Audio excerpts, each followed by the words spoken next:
তাহলে শুরু করি। আজকের ক্লাসটা আমাদের কি নিয়ে শুরু হবে? মূলধন বাজেটিং। তো যেহেতু মূলধন বাজেটিং নিয়ে তোমাদের সাথে আমি আগে পূর্বে অনেকবার কথা বলেছি, মূলধন বাজেটিং অঙ্কগুলো তোমরা মোটামুটি পারো। জাস্ট রিভাইজ করা, রিভাইজ করলে কি আমাদের আবার মনে পড়ে যাবে। তো একটা উদ্দীপক দিয়ে আমরা শুরু করব প্রথমে, ঠিক আছে? আজকে আমরা গড় মুনাফা হারের কাজটা করব। তো খাতায় চলে যায় সরাসরি। আজকে আমাদের ক্লাসটা হবে মূলধন বাজেটিং, ঠিক আছে? তো খেয়াল করো মূলধন বাজেটিং কাকে বলে। আমরা জানি যে আমাদের কারবারে কি মূলধন থাকে সীমিত, আর কারবারের বিনিয়োগ ক্ষেত্র থাকে অনেক। সেক্ষেত্রে সীমিত মূলধন দিয়ে আমাদের কারবারের বিনিয়োগ ক্ষেত্রগুলো বাছাই করে সর্বোৎকৃষ্ট প্রকল্পে বিনিয়োগ করার পদ্ধতির নাম হলো কি? মূলধন বাজেটিং, তাই না বাবা? এটা তো আমরা মোটামুটি সবাই জানি। এবার আসো আমরা উদ্দীপক লিখি একটা। ধরো লেখো জনাব মুবিনের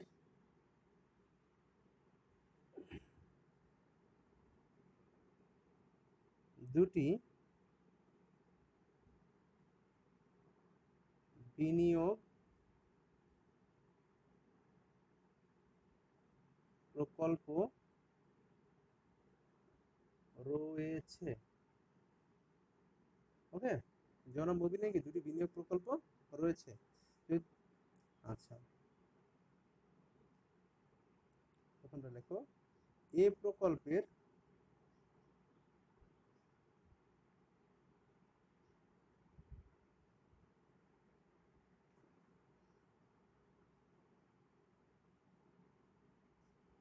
বিক্রয়ের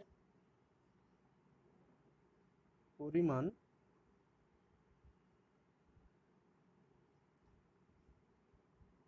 লেখো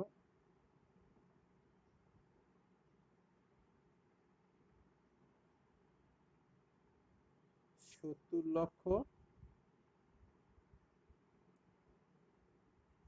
১.৫০ কোটি, ঠিক আছে? তারপরে লেখো ২.০৫ কোটি টাকা। মেয়াদ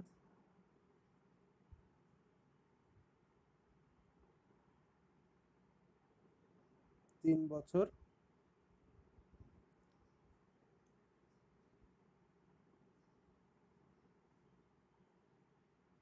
বিনিয়োগ ১.৮ কোটি টাকা। তাহলে বিনিয়োগ হচ্ছে ১.৮ কোটি টাকা, ঠিক আছে? আমি বলছি কেউ হ্যান্ড রেজ করো না বাবা, হ্যান্ড রেজ এখন করার কোনো সুযোগ নেই। এখন চুপচাপ কাজ করবা, কারণ এইগুলো আমাদের কি সেগুলো ইফেক্ট করে। তো দেখো আমরা যে বিষয়টা বলছি যে এই প্রকল্পের বিক্রয় পরিমাণ ৭০ লক্ষ ১.৫ কোটি টাকা আর ২.০৫ কোটি টাকা। মেয়াদ কয় বছর? ৩ বছর। বিনিয়োগ আছে কি ১.৮ কোটি। তারপর লেখো চলতি খরচ বিক্রয়ের ৩০%। তারপর লেখো স্থায়ী ব্যয়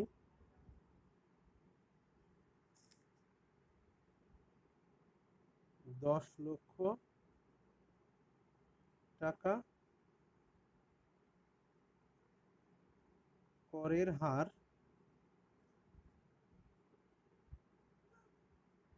৪০%।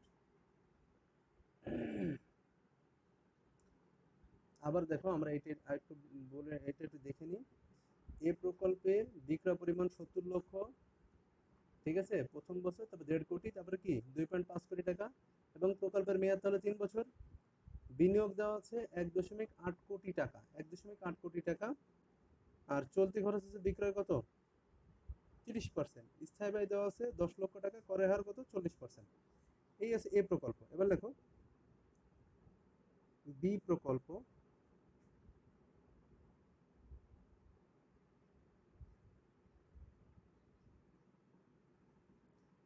বিক্রয়ের পরিমাণ, প্রথম লেখো 1.10 কোটি, তারপরে হচ্ছে 2.70 কোটি,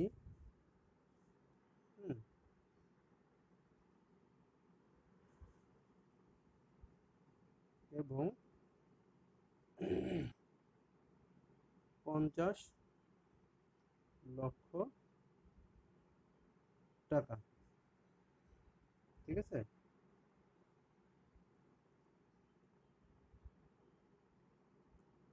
এটা লেখো বিনিয়োগ,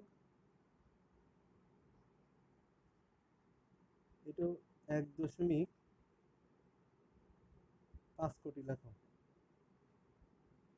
বিনিয়োগ কত, 1.5 কোটি, মেয়াদ 3 বছর। তারপর লেখো প্রতি খরচ 40%, স্থায়ী ব্যয় 5 লক্ষ টাকা,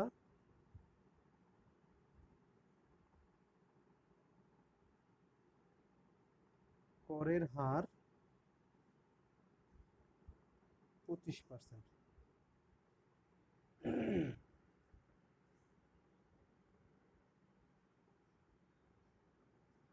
দেখো এটা লেখা হয়েছে কিনা। এবার আমরা প্রশ্ন লিখব। ক নাম্বার, এ প্রকল্পের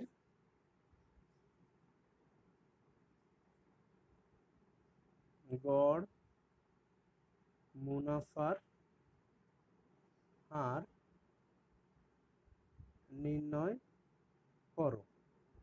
ঠিক আছে, খ নম্বর প্রশ্ন বলতেছে কোন প্রকল্প অধিক লাভজনক। ঠিক আছে, কোন প্রকল্প কি অধিক লাভজনক, ব্যাখ্যা করো বা মন্তব্য করো।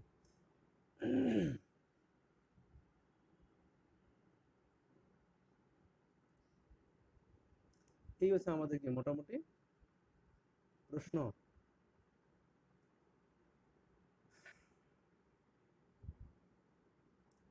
এবার আমরা উত্তরে চলে যাবো, আর দেরি করবো না, কারণ ক্লাসের সময়টাও প্রায় শেষের দিকে।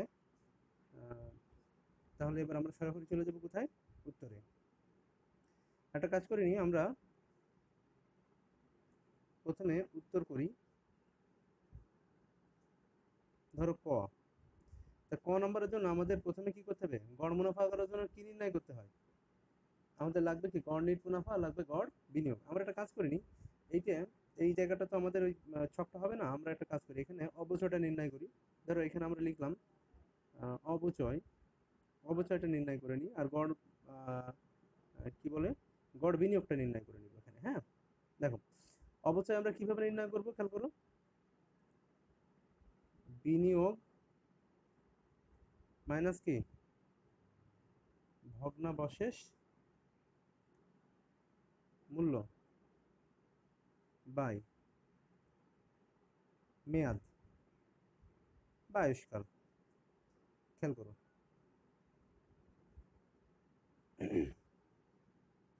তো বিনিয়োগ আমাদের কত দেওয়া আছে এখানে একটু খেয়াল করে দেখো, দেওয়া আছে 1.8 কোটি টাকা। একটু একটু ভালো করে খেয়াল করো, এটা লিখবা, আমরা জানি 1 কোটি সমান কত? 100 লক্ষ। এই দুটো জেনে রাখতে হবে যে আমরা জানি 1 কোটি সমান কত লক্ষ? 1 লক্ষ। এখন বিনিয়োগ আছে 1.8 কোটি, অর্থাৎ 100 দিয়ে দাও 1.8, কত হয়? 180 লক্ষ। ভগ্নাবশেষ মূল্য নেই, 0।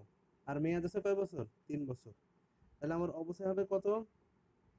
প্রতি বছর 60 লক্ষ টাকা হবে অবশ্যই। কি হবে? 60 লক্ষ টাকা হবে কি অবশ্যই। এবার আমরা এই যে কাজটা করব সেটা হচ্ছে আমাদের ওই একটা ছক টেনে নিব আমরা, ঠিক আছে, যে কিভাবে আমরা গড় মুনাফা হারটা করব। যদিও আমার হাতের কাছে এই মুহূর্তে স্কেলটা থাকলে খুব ভালো হতো। আমি একটু ছকটা আনি, তোমরা একটু দেখো। একটা দিবা বিবরণ, হ্যাঁ, আর এইখান থেকে একটা আড়াআড়ি ভাবে দাগ টানবা, টেনে বছর কয়টা আছে? 3টা আছে না? তাহলে 3টা এখানে দাগ টানবা। কি কি লিখবো আমরা এখানে দেখো? বিবরণ, আর এখানে লিখবো পরিমাণ লক্ষ টাকায়। পরিমাণটা লিখবো কি? লক্ষ টাকায়। তারপরে লিখবো আছে কি? প্রথম বছর, দ্বিতীয় বছর, তৃতীয় বছর। ঠিক আছে? উপরে লিখবা আছে কি? নিট মুনাফা নির্ণয়। নিট মুনাফাটা নির্ণয় করতে হবে এখান থেকে, তারপরে গড় নিট মুনাফায় যেতে হবে, তাই না? এবার আসো, এবার কি করব আমরা? সবার প্রথমে আমরা লিখবো বিক্রয়। কি লিখবো? বিক্রয়। তো বিক্রয় আমাদের কত দেওয়া ছিল একটু দেখে নাও। ছিল 70 লক্ষ, 1.5 কোটি আর 2.05 কোটি। তার মানে 70 লক্ষ, 1.5 কোটি মানে কি? 150 লক্ষ, যেহেতু পরিমাণ লক্ষ টাকা লিখছি সবকিছু। আর 2.05 কোটি মানে কি? 2.05 গুণ 100 দাও, 205 লক্ষ হবে এটা। তাই হয় কিনা দেখো।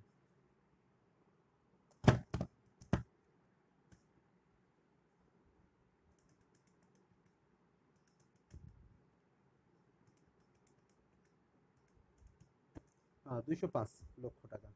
এবার এই বিক্রয় থেকে আমরা 3টা খরচ বাদ দিব, এটা মনে আছে আমাদের? কি কি বলতো? মাইনাস দিব কি?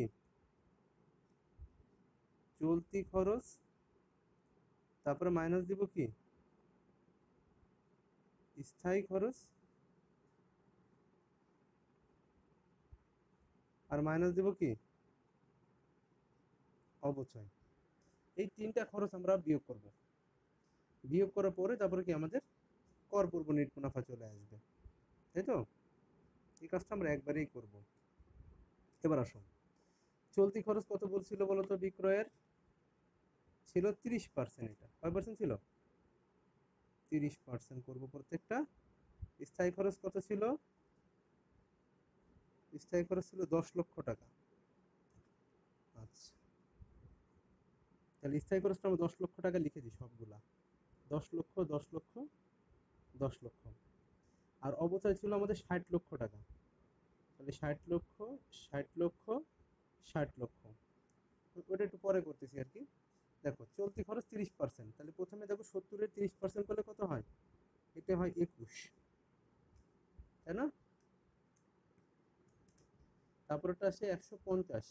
150-এর 30% যদি করি তাহলে হচ্ছে 45।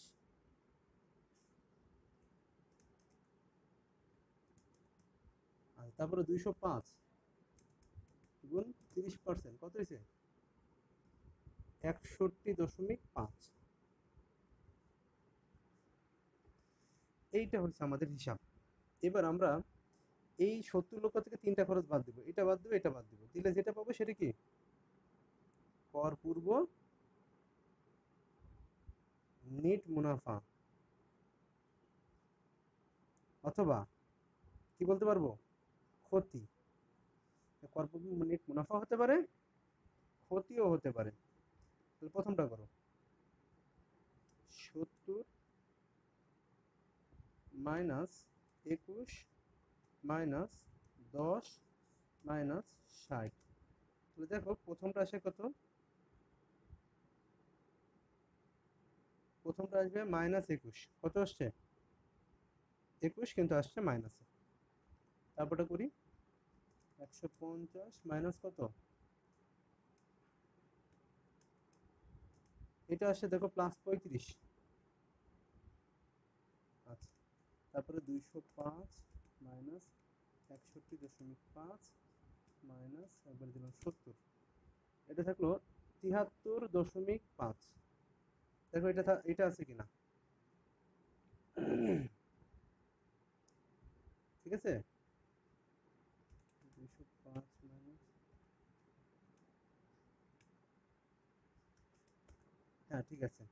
এটা হচ্ছে কর পূর্ব নিট মুনাফা বা ক্ষতি। এবার এর থেকে কি করতে হবে, আমাদের করটা বাদ দিতে হবে। মাইনাস কি দিব, কর। এখানে কর ছিল মনে হয় 40%, কত পার্সেন্ট ছিল, হ্যাঁ করের হার ছিল 40%।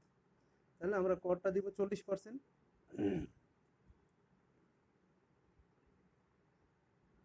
তাহলে 21 গুণ 40% করো, কত আসে দেখো।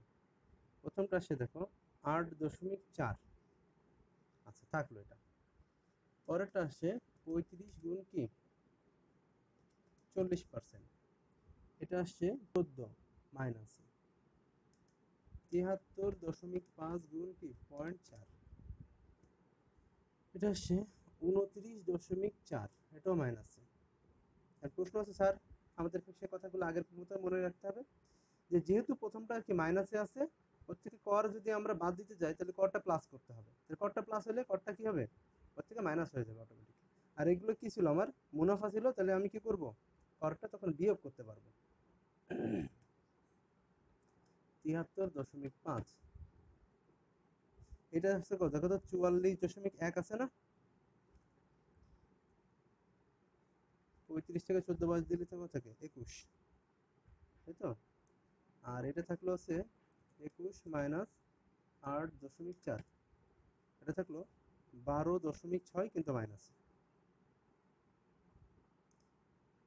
এইটাই হলো সে আমাদের কি কর বাদ নেট মুনাফা অবলিক ক্ষতি, এটা তো নাকি। তাহলে এটা হলো কর বাদ নেট মুনাফা বা ক্ষতি। দেখো তো সবাই এই পর্যন্ত আসছে কিনা। যদি কোনো ক্যালকুলেশনে প্রবলেম পাও, ঠিক আছে, তো একটু আমাকে মেসেজ করে দিও, ঠিক আছে। যে কোথাও কোনো ক্যালকুলেশন যদি প্রবলেম পাও, জাস্ট একটা মেসেজ, যদি কার চোখে পড়ে আর কি কোনো ভুল। 21 10 21, ঠিক আছে। আচ্ছা এটা শেষ হয়েছে, এবার চলে আসো।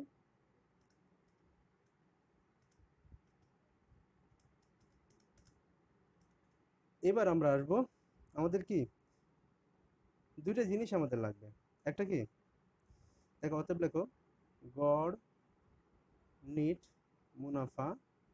এই নিট মুনাফাগুলো গড় করতে হবে। তাহলে এখানে দেখো গড় নিট মুনাফা যখন আমি করব, প্রথমটা আছে কি মাইনাস কি 12.6, যোগ আছে 21, যোগ আছে কত 44.1, আর বছর কয়টা 3 বছর, তাহলে আমার গড় বের হয়ে যাবে না।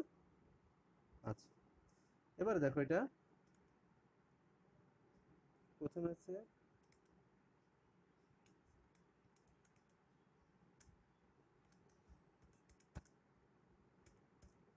দেখো তো এটা 17.5 আসছে কিনা, 17.5, তো এটাই আসছে।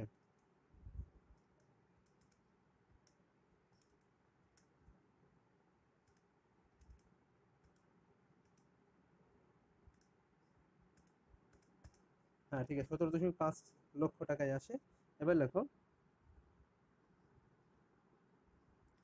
গড় বিনিয়োগ। গড় বিনিয়োগের সূত্রটা তো আমরা জানি, কি সূত্র বলো তো বাবা, বিনিয়োগ যোগ ভগ্নাবশেষ মূল্য বাই কি 2। এখন আমাদের বিনিয়োগ কত ছিল, 1.8 কোটি, তার মানে কত, 180 লক্ষ। আর ভগ্নাংশ মূল্য ছিল 0, আর ভাগ কি 2। তাহলে মোট কত হলো আমার গড় বিনিয়োগ? 90 লক্ষ টাকা, নাকি? এবার আমরা লিখব অতএব গড় মুনাফার হার। এটা সূত্র কি? এটা সূত্র আছে গড় নিট মুনাফা ভাগ গড় বিনিয়োগ, তাই তো, গুণ 100। এবার আসো, গড় নিট মুনাফাটা আমাদের কত ছিল? 17.5, আর গড় বিনিয়োগ ছিল কত? 90, গুণ হবে 100। এবার একটু ক্যালকুলেট করতে হবে এটা।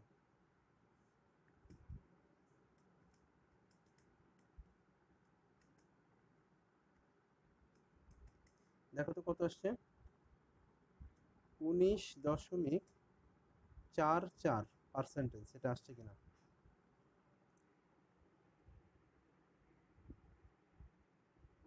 যদি এটা আমাদের চলে আসে, তাহলে আমরা এখন যে কাজটা করব, তোমাদের একটু ফিডব্যাক নিয়ে আগে দেখি কি অবস্থা। তোমাদের কি এটা হয়েছে? তোমরা কথা বলতে পারবে? শাকমা, তোমার সাথে একটু কথা বলো। ক্যালকুলেশন করছো কে? রায়হান করছো? আচ্ছা, এটা কি হয়েছে? আচ্ছা, তাহলে 19.44% আসছে, তাই তো? আর কোনো সমস্যা তো নেই? সব অঙ্ক তো আল্লাহর মধ্যে ঠিকঠাক আছে নাকি? ওকে, ক্যালকুলেশনগুলো করে যাবে। যদি কোথাও কোনো মনে হয় যে কোথাও মিস্টেক হচ্ছে, কারণ এক হাতে কাজ করতে হয়, অনেক সময় তো ভুল হইতে পারে, তো সেইটা অবশ্যই কি করবে, একটা মেসেজ করে দিবে সাথে সাথে, বুঝছো? দেখবা সাইডে অপশনে মেসেজ অপশন আছে, মেসেজ করে দিবা। হ্যাঁ বলো, কোশ্চেনটা বলো।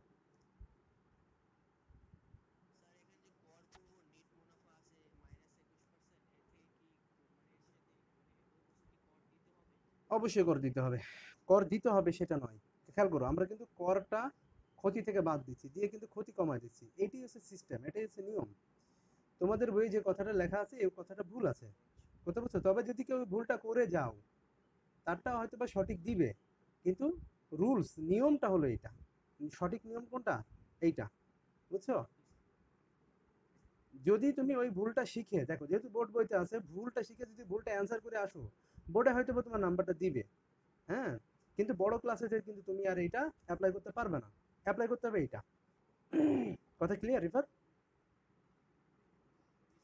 আচ্ছা, এখন প্রশ্ন আছে, আমি জেনে শুনে কেন বাবা তোমাদের ভুল শিখাবো, আর তোমরা বা কেন ভুল শিখবে? হাজার বইয়ে ভুল থাক, ঠিক না? ঠিক কি না বলো? কারণ আমি কালে সেটা আমার নীতি নৈতিকতায় বাধে। ঠিক আছে, তাহলে আমরা একটা ছোট্ট করে একটা এইচডব্লিউ দিয়ে দিই নাকি স্যার? এইচডব্লিউ হলো বি প্রকল্প। এই বি প্রকল্পটা করবা মানে, আমাদের আরেকটা উদ্দীপকে দিলাম না বি প্রকল্পটা, ওটা তো তুলছো থেকে নাকি? বি প্রকল্প ও মন্তব্য, এটা করতে হবে, মানে খ নম্বর প্রশ্নটা আর কি। ঠিক আছে, এইটাই আমাদের এইচডব্লিউ। আচ্ছা, এবার একটা কাজ করি।